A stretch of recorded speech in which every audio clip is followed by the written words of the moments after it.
নাবালেক সংসদ সদস্য কুমিল্লার এনসিপির নাবালেক সংসদ সদস্য, ও সংসদে বলল যাদের প্রচুর টাকা ইংলিশ মিডিয়ামে ভর্তি হয়, মধ্যবিত্ত স্কুলে যার, গরিবরা সব মাদ্রাসায় যায়। আমি তো মাদ্রাসার ছাত্র, ওর জন্মের আগে, ওর বাপের বিয়ের আগে আমি মাদ্রাসায় গেছি বাপের কিনা গাড়ি দিয়ে। তো গরিবরাই মাদ্রাসায় পড়ে, এটা কি কথা হইলো? হুজুরদের নিয়ে বেশি কথা বলতে চাই না, তারপরও হুজুরদের নিয়ে কিছু কথা বলতে হয়। হুজুর হাসনাত আব্দুল্লাহ যে কথাগুলো বলছে সেটা আসলে উনি ভুল কোনো কিছু বলে নাই।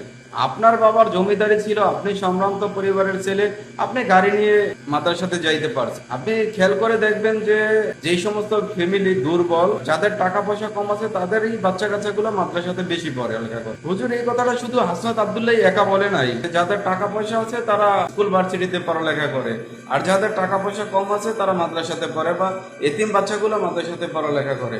এই কথাগুলো কিন্তু অনেক ওলামায়ে কেরাম বলেছে। তবে হুজুর আপনার একটা স্বভাব আছে, আপনি যাত্রার নামে বিভিন্ন ফতুয়া দেন। হুজুর আমি আপনাকে বলবো যে আমি আপনাকে অনেক সম্মান করি, বিশেষ করে আপনি, আপনার মাথায় মনে একটু সমস্যা আছে, আপনি আপনাদের যে আপনার মাথার চিকিৎসাটা করায় আসতে পারেন।